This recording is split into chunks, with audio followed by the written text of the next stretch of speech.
It can come across as arrogance, but I think it's so important that you have a clear position to say, I have something of value to offer you. Hello and welcome to the Business of Architecture. I'm your host, Rion Willard, and today I have the distinct pleasure of introducing Andy Bigwood, a partner at Ridge & Partners. He has a profound focus on leading and facilitating client and design team collaborations. Andy is dedicated to uncovering, designing, and delivering quality projects that make a positive difference to the spaces where we live, work, and learn. Previously, Andy worked at Foster & Partners, where he was an associate partner, and he was also the head of contracts and business development at Heatherwick Studio for about 4 years. He originally trained in mechanical engineering, and then Andy received an MBA from Bristol University, and he migrated into working with architecture practices, where he developed a specialism around contract negotiations, client acquisition, and the mechanisms needed to elevate a practice into profit and growth. With a wealth of experience in business development and design leadership, Andy imparts invaluable tips and insights to help architects and design professionals win more work and grow their businesses to reach their potential. This episode is filled with golden gems, so make sure that you listen to it more than once. We talk about the secrets behind how signature brand firms like Norman Foster, Foster & Partners, and Heatherwick negotiate contracts and win work. We look at the risks that all architecture practices face with new clients and the temptation of doing free work and competitions and the risks that are involved. And we also look at what the large practices do to get paid on time and the challenges that they face. So lots of really interesting deep insights into the world of larger architecture practice firms. Here, sit back, relax, and enjoy Andy Bigwood. It's time to announce this month's 200 Club. If you missed our episode on the 200 Club, listen to Business of Architecture episode 485 to learn more about this new initiative for benchmarking small firm performance.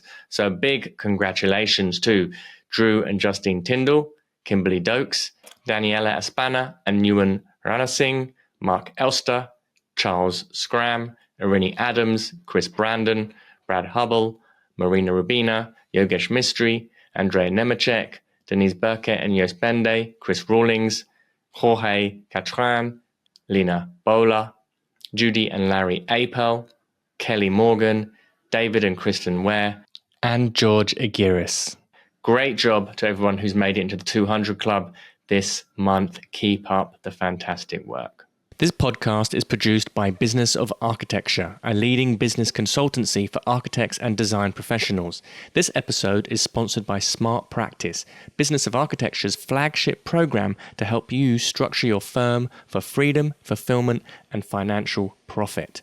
If you want access for our free training on how to do this, please visit smartpracticemethod.com. Or if you want to speak directly to one of our advisors about how he might be able to help you, please follow the link in the information. Hello, listeners. We hope you're enjoying our show. We love bringing you these insightful conversations, but we couldn't do it without the support of our amazing sponsors. If you're a business owner or know someone who would be an excellent fit for our audience, we'd love to hear from you. Partnering with us means your brand will reach over 40,000 engaged listeners each month. Interested in becoming a sponsor? Please send us an email at support@businessofarchitecture.com. Hello, Andy. Welcome to the Business of Architecture. How are you? Very good. Hello, Ryan. Very Excellent. Good to be speaking with you.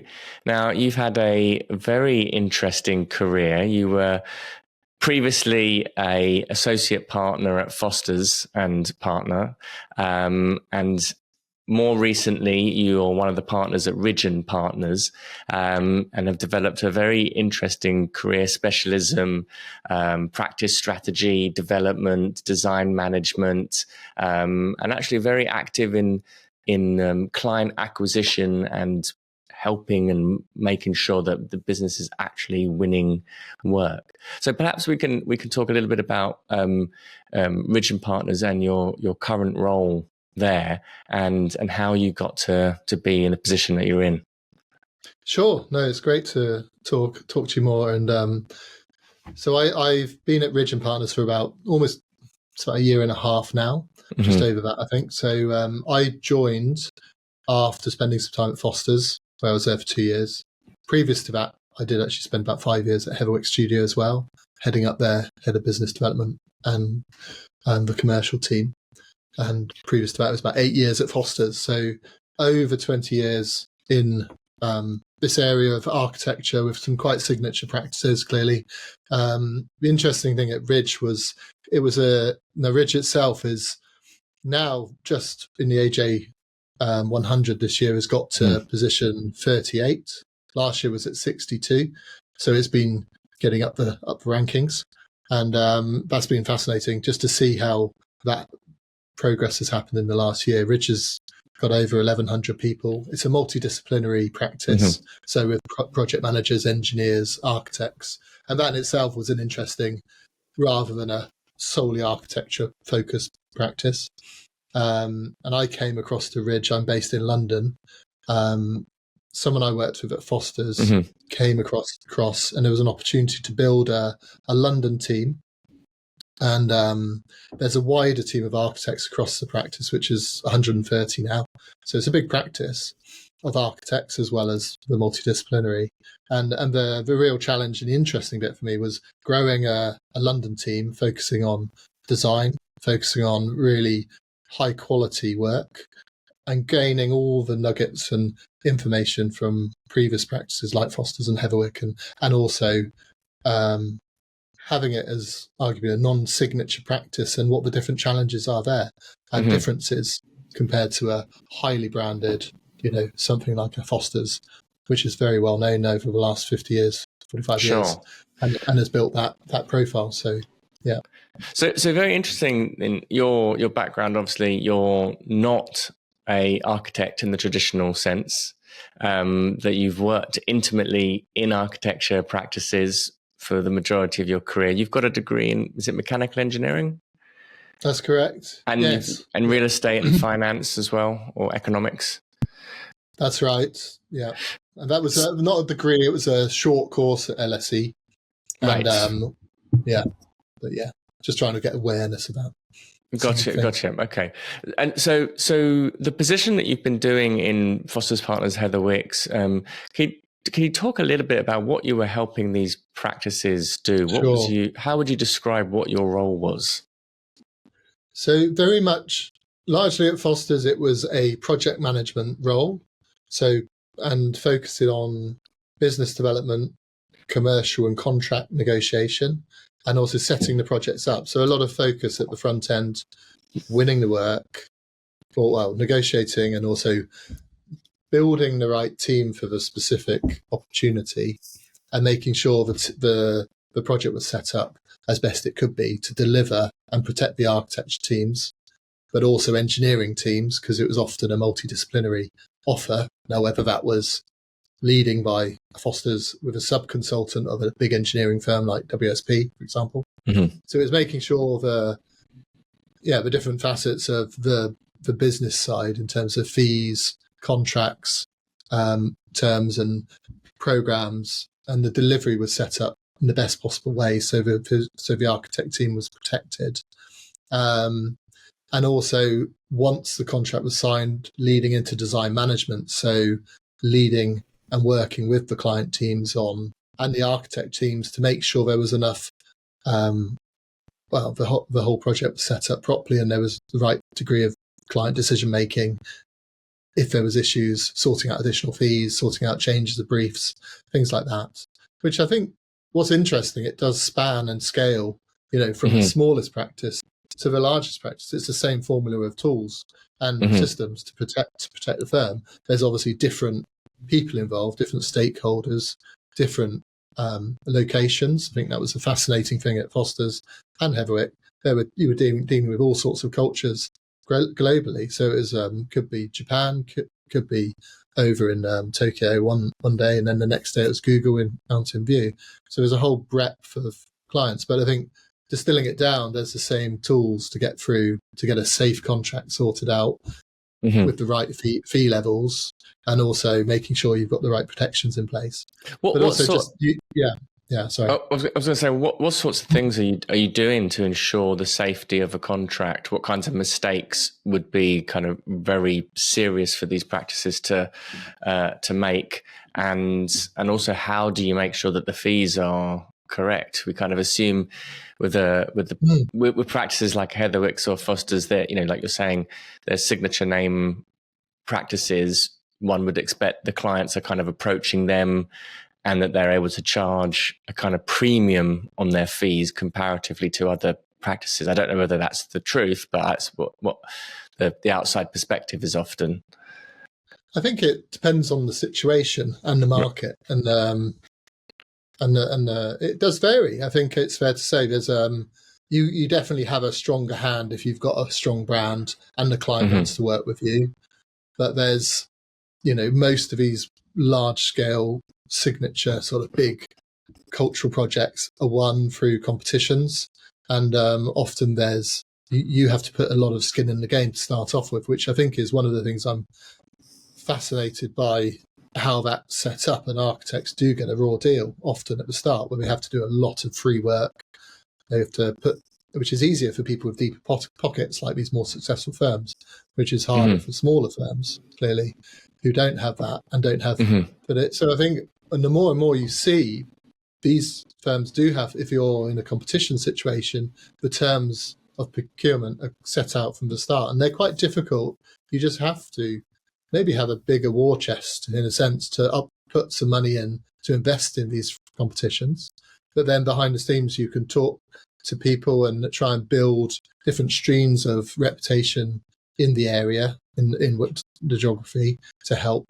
But also, I think Foster's have done it very well over the years in terms of building a sort of reputation in terms of they can deliver, they will deliver, and they will take on sort of ambitious projects and give there's a whole back catalogue of obviously case studies to show they can do that. So it puts you in a very strong position.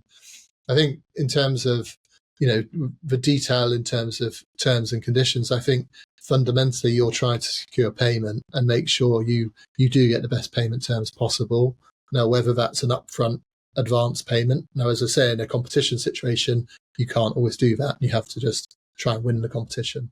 But in other direct appointments, or when you're in a more competitive situation, in terms of you're not doing a design competition but submitting a proposal or a request for proposal, you can then often dictate your terms and come to a middle ground. And I think it's just about being reasonable and talking to the client about explaining really carefully your team, your resources you'll have to expend, how you work, and obviously why should you work for free. And I think that's the crazy thing in the industry, which seems to be often in those early stages, it's just given, it's completely reasonable for an architect to work for free, which is, if you went to a lawyer or went to an accountant, went to any other professional service provider, they'd be like, what are you talking about? And I think architects generally, we can help in terms of putting forward the case to say, well, that's not reasonable. And I always try and get to that position of,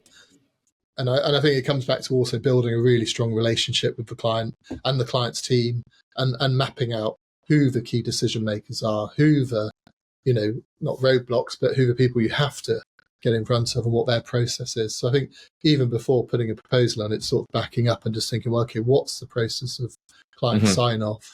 Because often you do find you get through maybe one proposal situation and then you get to the next round and then the fees get negotiated and negotiated and negotiated. So I think in those upfront conversations, just having a really honest conversation, an open conversation about what the process is, can help a lot, and not assume anything. And obviously and I think I was trying to list out some of the traits of where I think people are successful versus not successful. I think having this self-confidence and belief, it can come across as arrogance, but I think it's so important that you have a clear position to say, I have something of value to offer you, whichever size, scale, type of firm you are. And really make it clear why that is. And there's different techniques I think you can apply to different sectors, for example. But I think I see that in the larger teams, even from an early stage. I think Norman Foster was very confident and a very clear communicator to explain, this is the value add I offer, and it clearly showed it afterwards quite quickly. And there's some I was thinking back to some of the examples in the early days when they didn't have the brand. They still showed and almost over delivered the on what they could offer from it, and it also surprised the client. I think if you can get in a situation where you're face to face to the client, having those one-on-one conversations, it might be you've built that relationship before they even were going through a formal, commercial proposal or tender process, procurement process, and you've built a relationship up before. And I see that day in, day out now. The successful architects do that. They're pre-positioning, they're building relationships with these key clients they're targeting and building that. And it may involve a little bit of free work, but it leads on to saying, okay, I've shown you I can deliver for you. I've shown you I can solve your problems. And then it's not a conversation about, well, why should I choose you over that firm? I know you're delivering for me. I know. And then when you overlay that over time with good experience, with delivered projects and a back catalogue of great, building that portfolio is obviously super important. How do you qualify a client? I recall conversations when I was at RSHP. The suspicion sometimes of a certain client where they've just approached a big name practice, and it could be quite exciting and intoxicating at first, some big project in some exotic location. But then there was always sometimes, hold on a minute, is this a project that's actually going to take off? They're asking us to, are we going to do free work for this person? How do we know that they're legit? How do you qualify a client to make sure that they're who and what they say they are? Because even at the larger commercial scales, it's still, sometimes we kind of come across this in smaller projects, but even at larger commercial scales, there's still things which aren't appear what they are, and also competitions as well. Definitely, no, I think, and that's the challenges. I think you've almost got you can ask some very careful questions at the start. I think always building the open questions and having a script of predetermined questions to try and analyze what the project type is, almost what it is, who the authority is, trying to ask the questions about that process, trying to understand about their funding structures, and not say it's a problem, but just have an open conversation. I think you can be, if they're professional and you're professional, you can get that captured. If you can't, if you're having problems trying to understand that, there's some alarm bells should be ringing. But equally, there's no harm in saying no to opportunities. And I think, that's probably is the biggest strength. Some of these, it's a tricky balance when you've got large teams, and this is where you get into a challenge of bigger and bigger companies where you've got mouths to feed, and almost the sort of go no go decisions sometimes reduces down because you just need to get work in. So I think the lens is different, but at my experience of when it goes well, you should really focus on it's about the client, but it's also about you. Do you really want to work on these projects? And think carefully about why. I like to talk about, maybe the head of a company, their decision to do it, but then also the partner in charge. Would they love to do this project or not? And have two keys to turn rather than just one founder saying, yeah, we're doing all these projects, throwing it over the fence, and then it just carries on in terms of, and then you get a disgruntled team because you're constantly doing work you're not necessarily invested in and you want to do. And that happens, I think, with scale as well. And I think on the smaller practices, you've got more opportunity probably to develop that personal go, no go question about, is this the portfolio I want to be building? Does this project fit in it properly? Now, that's a slightly different thing, but I think we do have more control than we think about taking on the projects we want to. And arguably, you can have more success once you determine your own portfolio, which again can scale from an individual architect up to big architectural teams, but and largely focused on sector. But I think you're completely right in terms of some of the bigger, higher profile conversations are more difficult in terms of checking if that client has the money at the right time to pay you.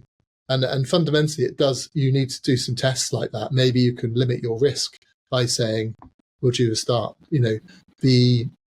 I see more and more, there's a lot of firms who will do an individual stage, do sort of a I suppose, before you even get into concept design, a short piece of work, working out is the brief right. And that can be quite an agile way of starting a project where you're lowering your risk, because you can often secure that quite quickly. The client can sign it off quickly. You can really test if they're serious or not. You can see, do you want to keep working with them? And I think that is something we can position carefully with clients and negotiate quickly. You maybe don't get that much fees then, but that's fine, because you're really trying to build the relationship with them, let them build a relationship with you, and have that equal relationship. And then during that time, you can secure and work, because sometimes these bigger projects are quite complex to work out.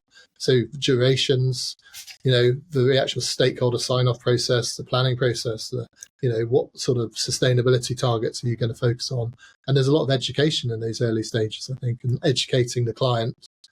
So, but ultimately the acid test is, clearly, do they pay you, and do they pay you on time? And that's fundamental. And I think, not assuming they're going to pay you, and then positioning it, not being afraid to say, well, I want to get paid up front, paid in monthly amounts.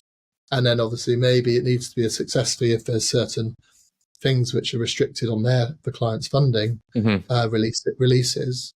But I do see it at the highest level. You get challenges with payments at the not the lowest level, but any scale can be difficult. So I think the more you sort of look at this is like just having really clear and open communication and saying, well, not being afraid to say, this is why we need this payment plan.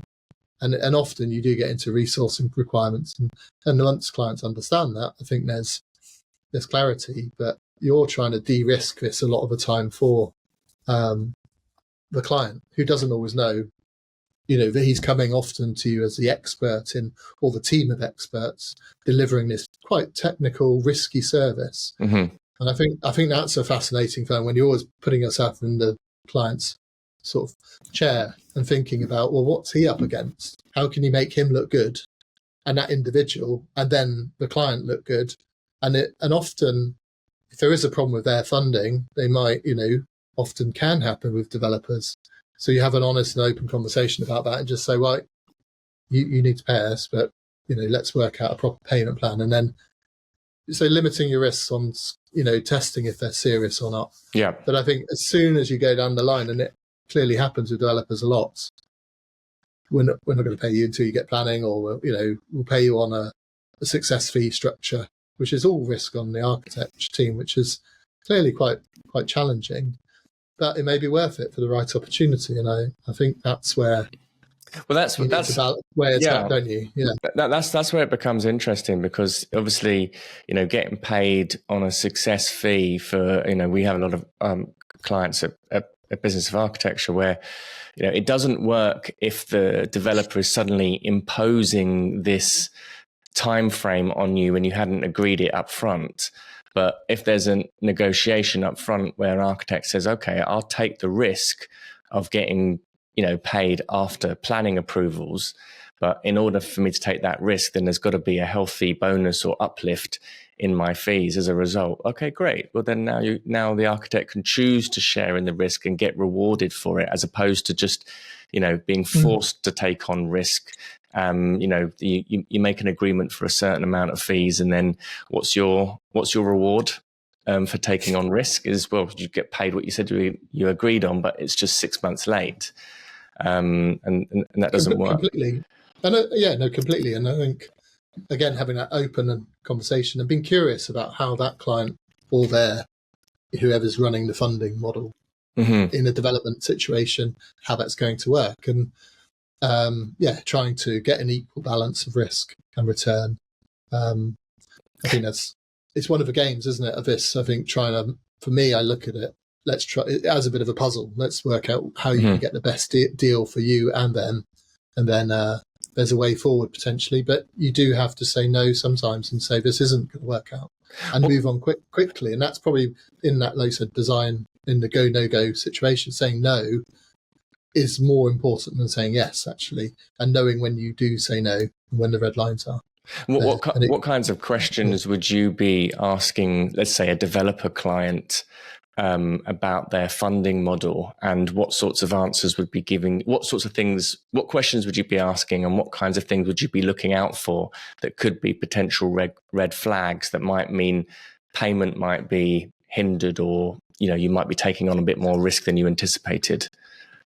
Yeah, I think it's an interesting question, and I think often the big milestones are for developers when you get to planning. Clearly, that's when it de-risks massively. And quite often developers at that point, these early stage developers, will get their money out, or most of their money out at that point, and maybe open out to wider investment pools. So understanding if that's their exit strategy, or if and then there's obviously probably they'll stay involved until the point of construction delivery, and then that might be when they get all their money out. So it's maybe for them a timeline of maybe 4 years, but a lot of the risk is reduced at the point when you get planning. So, but clearly that could take a while for a big development. If you're working for, say, 3, 4, 5 months to get up to planning, maybe, and then there's a window until planning success has occurred, when it's determined, that could take another period of maybe 6 months. So that could be a year of working at quite challenging rates.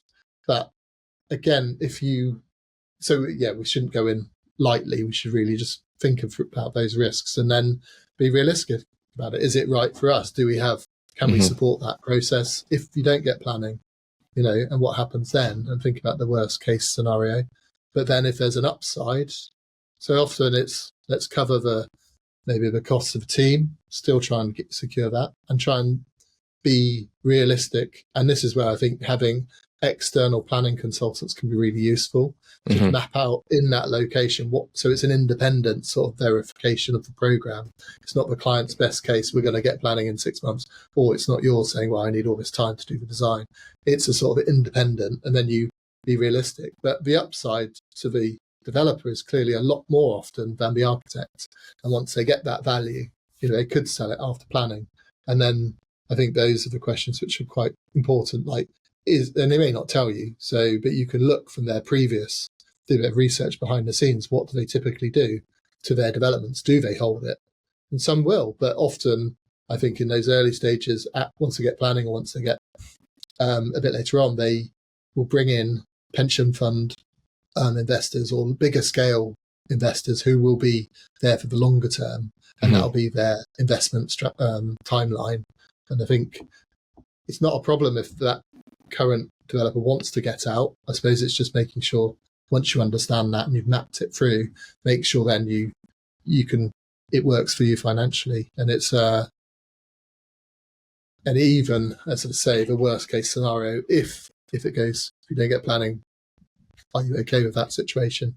And you'd be able to offset it against other opportunities you're working on. And I guess in some cases there might be a change of client even, or like if a developer was selling it post planning to another developer who's going to take on the actual construction of the build, then does the architect then wants to kind of negotiate some kind of clause in the contract to make sure that they get retained on for the project? Do you ever see that kind of situation coming up? Again, it sort of depends. And this is where I think people with very strong brand signature firms have more strength there, because then you can say they want a X design building, and you can stay involved. I think if you can try, and you can obviously have some wording in there, but it's normally it can happen. But I think if that is one of the challenges to going with open eyes, I think they can still terminate a contract and go to someone else. I think another pressure which is coming recently is the rise of design and build contracts, and clients going to contractors earlier, and at that point in the UK, you have obviously sort of normally after stage 3, potentially could go to a design and build contract and the design and build contractor doesn't want the architect involved and goes to their own preferred architect to deliver the service. So then you could get cut out then if you're not careful. And I think it's an interesting one. I mean, I think as ever, you've got to prove your value all the way through. And if you're offering great value, you're offering solving problems, even in those later stages for contractors, I think you can win and you can keep going. But it's certainly a risk, and I think it happens internationally as well as in the UK. You know, they'll buy the name, especially. Well, maybe it's more common in the Far East. How you protect yourself, maybe just upfront the fees and really charge more in those early stages. And then if you do get cut out, it's not such a big risk. You know, you've made more money to counter that, so you could keep the team going. But it's certainly a challenge. I think we've got to acknowledge it's difficult. You know, building stuff and getting paid is difficult anyway. And then if it's a really exceptional project, it's arguably more difficult. And the full testament to people who can keep going with these, you know, if it's your own design practice or you're working within a bigger practice, it is difficult. And I think this is where I'm fascinated with the sort of, you've just got to have that relentless resilience and be able to keep going. And from a mental health point of view, it's hard. And I think building a team around you who can really support you is fundamental. Really being careful about, you know, the balance of, I sort of look at it, you know, financially are you making enough money for your practice? That's difficult. Then there's also, have you got the right work-life balance? That's challenging for architecture, especially. And you know, working all hours, you might be making loads of money in projects in the Middle East, but have you got a home life balance? Are you seeing your kids? Are you seeing your family? It's a challenge and a tension. And then the third area, are you actually doing projects which are meaningful to you? And at the end of your life, will you look back and think, oh, I'm so proud of that portfolio? So I think it's interesting to get sucked along with just making money for the practice. And then after 10 years, maybe you think, well, was that worth it? You know, all that pain and whatever, divorces, or, you know, not seeing my kids as they're growing up. And so I think for me, you want to have that well-rounded situation. It's a bit of a wider concept, but more and more it's becoming, because I've got a young daughter who's now 10, and you think, well, so those moments you could miss by working all hours is not really what life's about. Clearly you want to have a full and an interesting work, but it should be balanced with your home life. And then, like I say, this meaningful portfolio conversation, it's not easy, but actually I think if you deeply think about what projects I want to make a difference to, you know, not just chasing after the money. I think that doesn't necessarily, it works for some people, but I think especially in this wider societal challenge where we've got climate change, bless you, where we've got societal challenges of climate change, you know, the extreme differences between rich and poor, and, you know, some of the big structural societal challenges we've got, how we address those. Plus, you know, there's the underline of just developing projects and doing great design work, but in the realms of this whole thing, we should be using less materials or being more careful with what we're designing.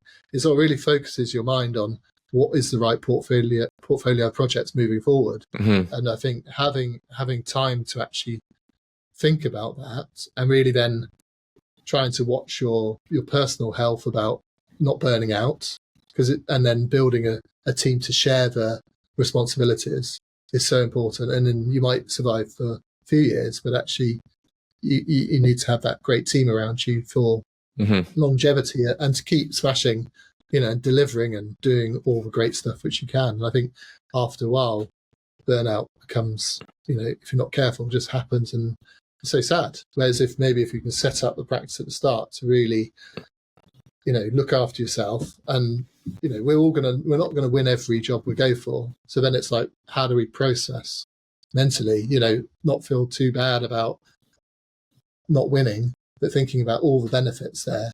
And obviously, did we put every effort we could have done on that situation in time to secure that project? Did we learn something along the way? Did we improve along the way? You know, those sorts of situations, and looking at the effort was 100% or more. We didn't win, but there's factors why we didn't win. So we can take on board for the next, and almost like training hard and going again, and not being mentally getting too tied up with, oh, we failed again. We didn't win. Clearly there was, because I think what's interesting is if you keep positive in a relationship with that situation, those clients you built up, quite often they will come back to you for the next one or the next opportunity they have. And it's not the end. or you've learned so much about their problems through that process, you can then pivot and apply it to another situation with a similar typology of client. It's nice. It starts to compound. I think so. I mean, it's just I'm not sure. I think I lost the question there, but the general sort of idea of trying to look after yourself and then look after your team, I think, is another area which in architecture, especially in the last 20 years, I don't think it's necessarily been given enough focus. And actually, the whole situation where architects have been paid a salary, but the expectation or the demands require overtime working. It's just, and it becomes a culture then, and almost a bravado to keep going the latest. Yeah, I think you can get a better balance in life, which is some thoughts I've got recently. No, absolutely. Yeah. And the kind of negotiating of the fees in the contract and being very selective with who it is that you're working for, and making sure that you're able to tick all the work-life balance parts of it, as well as being able to ensure that you're getting decent fees from the work as well, so you can sustain yourself in a healthy manner and not be kind of killing yourself doing something for low fees, or killing yourself doing something for high fees where there's no substance to the project, or you're doing things which are diminishing your own values, because all of that, like you say, is going to end up just causing mental health problems, stress, overwhelm, and burnout. I wanted to talk a little bit about kind of competitions and the risk of competitions. I've seen on the inside, I've been part of many competition entries in my career. When I was working at RSHP, they had like a constant competition team that was on rotation. I assume Foster's and Heatherwick have the same kind of structure, where they've got deep pockets. They have the ability to be able to enter lots and lots of competitions, and they only need to win one or two of them a year for it to kind of pay for all of the work that they're doing in other competitions. What kinds of risks do competitions pose, and how do you make sure that the competition that you're engaging in is going to be A, it's legit, B, that it's, is there some sort of strategy that you've got in place if you don't win, i.e., that it's going to give you some exposure, or there's some marketing collateral that's produced, and I think kind of see how do you mitigate, certainly as with smaller practices, how do you kind of mitigate the amount that you input into it? Because it's very easy to kind of get into a culture of just throw everything at a competition. We saw I think the Guggenheim in Helsinki project was pretty disturbing in terms of the amount of resource that it produced from 1,000 or so practices, many of these small practices. And then we have Asif Khan winning it and doing extraordinary work, taking it through to that second stage, only for the project to suddenly disappear. And there's an enormous amount of investment there from a young practice, and for the project just didn't have any. It was very precarious in the first place. There's an enormous amount of risk for architects when they're entering into competitions. How do you see kind of what sorts of alarm bells would there be for you in terms of which competitions to enter and which ones to stay away from? No, makes sense. If you can avoid them on total, I think that'd be great. And if you can have direct conversations clearly, but even and it's clear there are benefits. And I do debate this with various people about this quite a lot. And it's, you also, like you say, weighing up is it for portfolio building? Even if you don't win, what does it give you? Does it get you onto a new stage in front of a new group of clients? Is it the only way to break into that sector or that client base? And it could well be a launch to a new platform or project. So I think having a solid financial pipeline is important as well. And even I think Hostel and Heatherwick wouldn't go for every single competition. It was very selective. It was very carefully thought through. And often it was like do we have a genuine chance in winning this? Is there something? Have we had, very often the clients will come to various firms and talk to them about, and invite them. So is it an invited competition?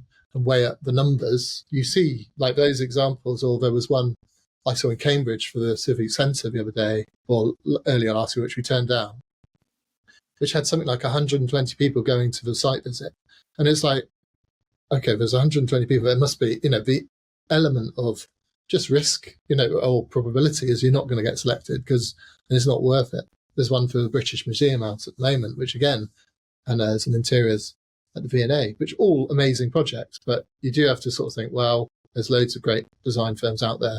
Honestly, do we have a way in? Why are we different? And I think what was quite nice, actually, if you can get a room together of critical people who haven't got a vested interest in that specific project, where maybe it's their hometown or it's they were dying, sell their granny to do that project, having some different lenses, like reputationally, someone from the comms team, for example, finance, for someone from what are our studio finances like? Can we afford to do this competition? You can maybe budget in the start of the year for a number of, because there will be some probably, and then weigh up with the other design partners. Is this the right opportunity for us versus their one? There may be a bit of a horse trade in terms of who's right in this situation, and be just objective, and business development and contracts can look at it from the lens of what are the risks? Are we going to gain from it from a commercial fee point of view? Is it really worth the investment at the start? Some of them aren't, as I say, and they can stop. Like any project can stop clearly, but competitions, especially public, big ones, it almost, for me, sometimes I'm quite cynical about it. It always seems like it's a big fashion show in a sense to show off a good competition, and it's actually arguably the competition organisers who are winning best out of this because they get promoted so much. It's a marketing event. It seems like it, and I think procurement itself could be done differently. So I think probably stepping back from, we can't always change how that happens, and it's avoiding doing them in the first place by building, for example, and asking those tough questions. What are you trying to get out of it? Is there a place where there's not everyone, the herd is not flocking to that area or herding to that area?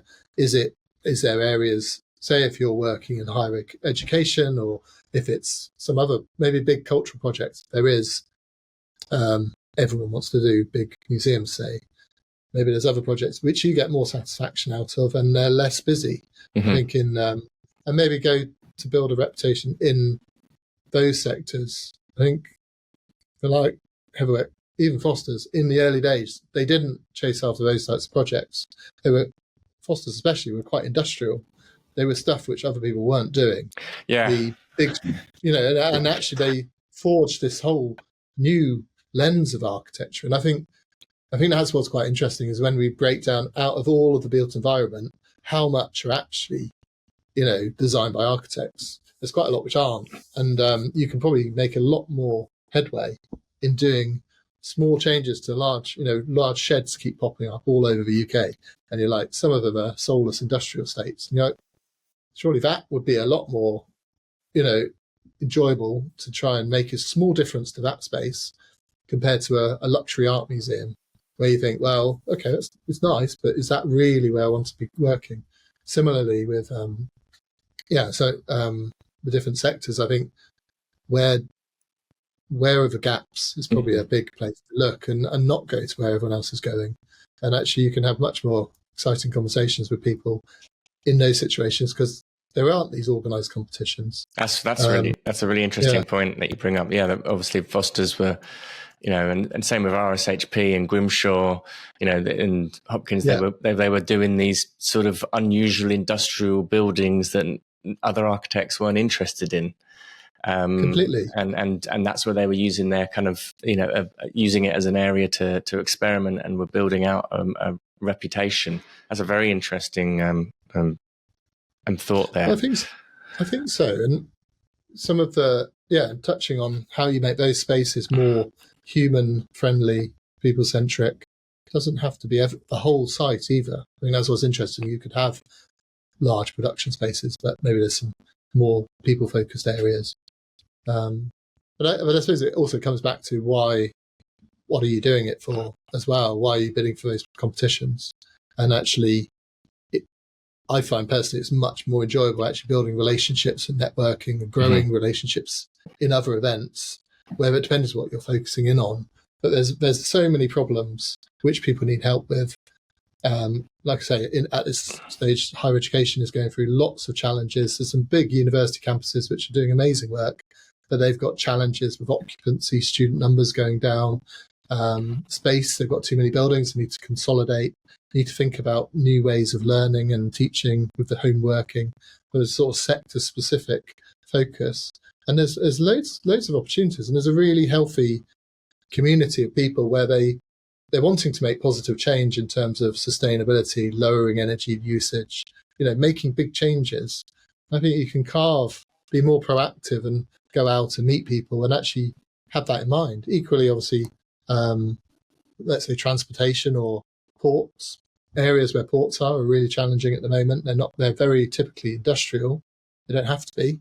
Some of the best projects can be, in Sydney Opera House, walking down, to the marina. There's some lovely spaces. Everyone likes waterfront places. So, but I think often, and then sort of not engineer mindset, but just some of these places are built for throughput, built for development, and there's loads of opportunities there for architects to get in. And again, like you say, even now Foster's does team up with engineering on bridges, on airports, obviously, which is maybe a bit contentious, but the or large industrial complexes are still needed more than ever as the flow of trade is going, berserk. Absolutely. Let's talk a little bit about kind of the actual art of selling and negotiating and making sure that the fees are set well. And also, you mentioned a little bit earlier just about this idea of confidence. And obviously, we look at someone like Norman Foster and Thomas Heatherwick, and they're quite enigmatic figures in themselves. And I've heard the rumor of Norman Foster in the past, where obviously we know his kind of the drawing style at Foster's is very kind of iconic, and Narinder Sagu's sort of way of developing that. I've heard that I heard this wonderful story of it was a plane ride or something going off to a client pitch, and Norman Foster sat and he rehearsed the drawing that he was going to draw live inside of the client pitch. And it was, to kind of orchestrate a conversation was, kind of like, I've got an idea. And then he stands there and then does this live drawing. I don't know how much truth is in that, but I like the showmanship of it and the sort of romance about it. How much, kind of what's involved in the selling and negotiating process with a client? Because obviously it's actually, you're dealing with teams of people. It's not necessarily one person and another person. What kind of mechanics are involved in these kinds of agreements that get made, and and what sorts of negotiations? What does it look like? I think that's fascinating, that way of looking at things. And actually, if you don't plan before the pitch or when you're coming to see the client, you don't always perform very well, really. And you come across as a bit bumbling, casual, and unorganized, which doesn't help anyone, especially a top CEO who's very busy, and you've got 15 minutes to make an impression, if that. So I think planning is clearly really, really important. I mean, I think this works for anyone in terms of we get a bit obsessed with, architects don't like selling, architects don't like marketing, architects don't like business development, and it's disgusting words. And no, but I think there's a different, you can position your team to their strengths as well. And I think one thing of not obsessing about those terms, but focusing on partnerships and building partnerships, I think is really important. And fundamentally, we're trying to build relationships with people in terms of selling, in terms of building trust with some person on the opposite side who you may or may not have known for a while. How quickly you can get to that trust situation so they buy with you, I think is fascinating. Thomas would often say we need 7 touches before you really will buy something from you, which I think you hear time and time again in various other business books. I think I wrote down, it ended up with P's for some reason, but partnership was one. Then there was like problems and challenge. And I think problems is interesting. If you listen or read, Donald Miller's written some amazing books, including Story Brand, where he positions things of understand what the client's problems are, what are their pain points, why would they, position it like that. I think some people don't care if you're 75 years of practice. Some people don't care. It's about how are you going to solve my problem now? And it could be the individual here or their team. And often, so I think if you position yourself to be, I can solve that problem. It's not even architecture in some ways. It's like, I am that trusted person who can build a team to solve that problem, whatever it is specifically. And we've identified it first, and then we break it down into its component parts really clearly. And then you start building out, obviously, the brief of the project and the purpose, which is the third P, strangely. And then this idea of practicing, of doing it and refining it, doing it better, constantly learning, constantly growing. And then you get your portfolio, which again was another P. But I couldn't do, it sounds really cheesy, but then you get a portfolio, which does matter. But I think that reinforces the wheel, because then you go to the next meeting and you say, well, I've just been in this meeting solving these problems for this person. He looks like you have exactly the same problems. Are there any others there? And we know how to solve those problems because here's the examples. You're not even talking about money yet, but you're talking about problem solving. And I feel that is the strongest position because, and something else I thought was quite nice, where you position the client as the hero in this whole piece, and you're the guide, again, solving their problem. You can be that wise, not having a big beard, but a Gandalf type character, or a guide, not Dumbledore. But in terms of Harry's the hero, the client's the hero, he doesn't quite know what he's doing. He's got a big risk on his shoulders to try and sort out this problem or development, whatever. And positioning it like that, they're in quite a nervous, stressful situation. They may lose their job if they don't deliver on time. The client may lose lots of money if they don't deliver. So recognizing that and then positioning yourself, you're not the hero, you're the guide. You can solve by giving them advice. You can solve their challenges because you've got all this wisdom which you can help them with. And actually that's really positive, because I think often you turn, in a sales situation, you can turn lots of people off if you come across as, I'm this, I've done this, I'm amazing, blah, blah, blah, and actually they go, fuck off. I want to work with you. Often the more mature, experienced, sophisticated clients will know a lot of that, I think, and they almost can design the building, but they want something different as well. So this isn't a P, but I think admitting you don't know everything as well, and you're willing to learn and go on this journey with them, and it will be a pleasant journey. I think that's something Heavyweight do very well, is actually really nurture a client, really communicate very clearly, not in technical speak, but communicate really not simply but clearly to CEOs, and then display the designs very simply. Fosters as well, to be honest. There's definitely a sort of confidence in both camps. There's an ability to, we can deliver this, whatever it is, believe in us, we believe in ourselves. And there's a can-do attitude, was something I was always really impressed with Fosters. Very much, there was this drive to get stuff done. There was this ability to get stuff done. And the client was like, maybe sometimes a bit disorganized. They had this challenge. How do we get this over the line? Don't know. And actually often in the Middle East as well, some of the more recent experiences where Fosters would actually be the ones driving the projects forward and making sure the client was supported properly, especially if it was a startup client who had lots of new people in place, or people who disappeared and new ones came in. They were the ones arguably who held a lot of the knowledge. So I think that's fascinating. And then it's a natural conversation to get into, once you've crossed the line from, you've built a relationship, you've built the trust step, you're then into they're like, well, it makes complete sense to work with you because you're so helpful. Of course I'm going to pay you. Of course I want to work with you. They make my life easy from the client's point of view. So I think if you can position yourself like that, it's then not necessarily, clearly they have to go to free clients or free different people to get procurement right. But I think if you can justify your value then, you can justify, well, as I said at the start, you can maybe try and secure a small commission to really test it if you need more time to really build their full respect of you if there's any questions you have or they have about you, but over deliver in that first stage. And then it's just a no-brainer to move to the next stage, because by then you've probably defined the brief really clearly. And I think what's important is really showing that value of making sure the brief, the budget and the design vision are aligned by the end of stage 2 or concept design, and holding the client to account to say, well, you've got to sign that off. And be quite firm with them in a nice way, but just saying, for the project to be successful, we have, even on the biggest scale, we had this, the design didn't, or the brief didn't match the budget, which were both, it was a real challenge because of big stakeholder groups, and how you rectify that, I think, is a big discussion as well.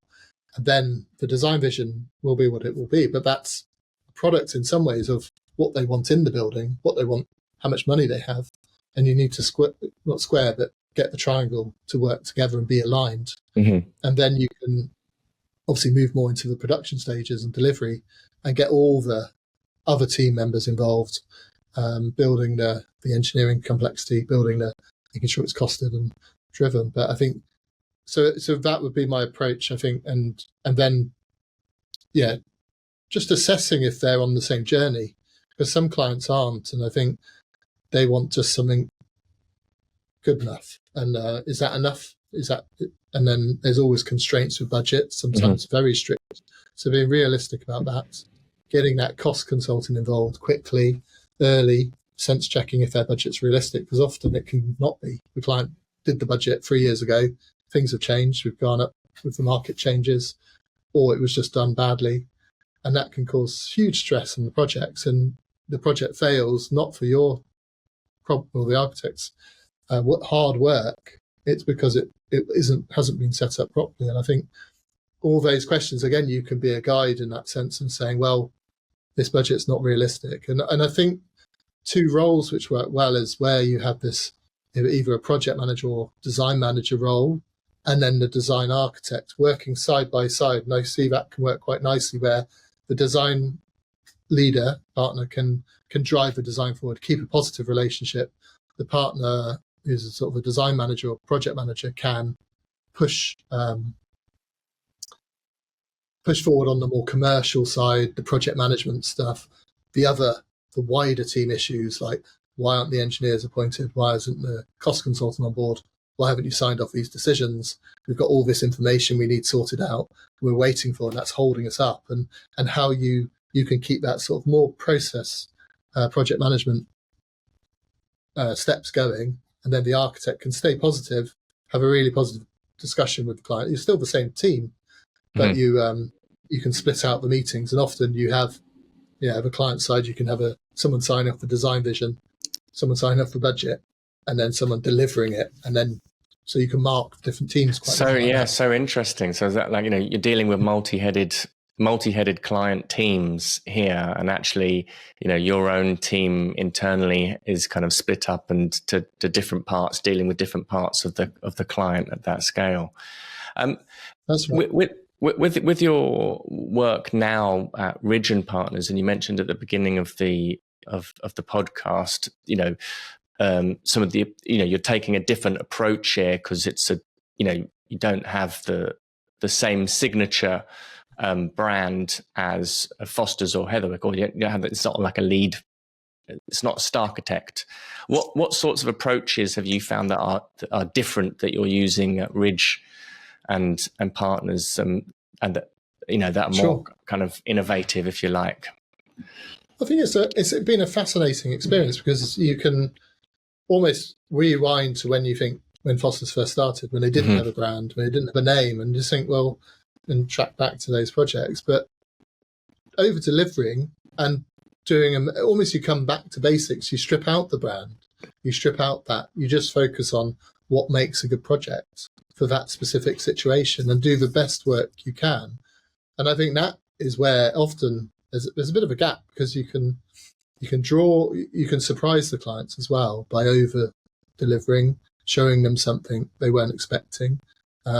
Use some of the tools and techniques you've gathered over the from the bigger practices and what they might be doing, the lessons of what has been a successful project.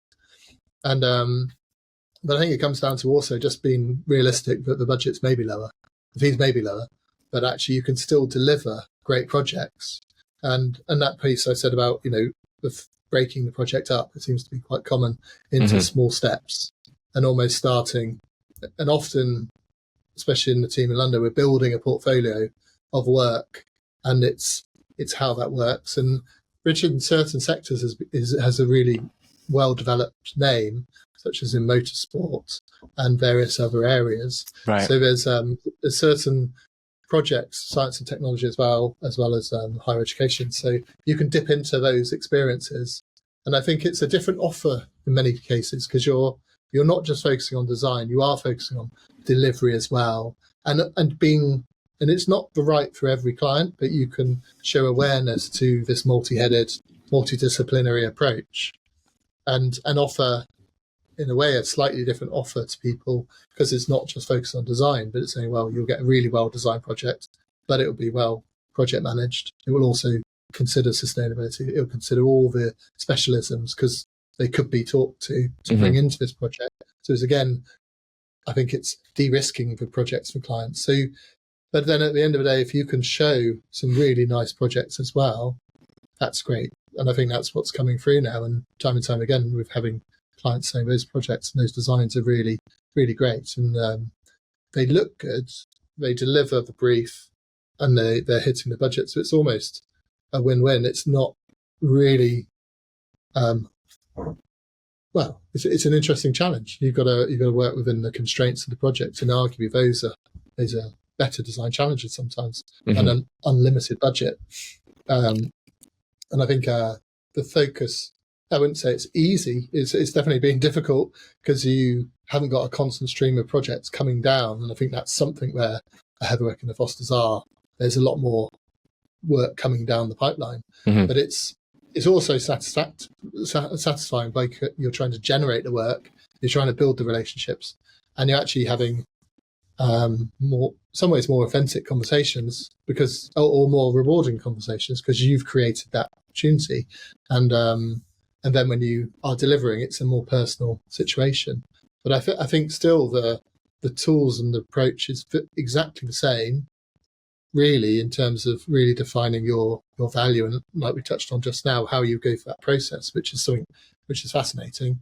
And I think constantly trying to communicate clearly, as I say, to raise the profile, because all companies change. Ridge is changing massively, and it's going in a really positive direction. And it's not the same company it was last year or the year before. And it's almost, we're constantly refining our collateral.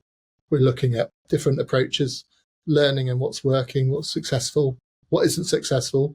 We lost out against Hawkins Brown recently, which was actually a really good experience, because we're up talking to them, in the same conversation, and that's fascinating. And we took that as a major win, thinking, well, actually, we've developed, honed our skills and tone skills for that specific opportunity. Now, what's next? Let's keep going, and there's a real momentum building. And I think that's what gets exciting, when you realise even if you lose, you're winning, because you're gaining, you're growing, and you're constantly refining it.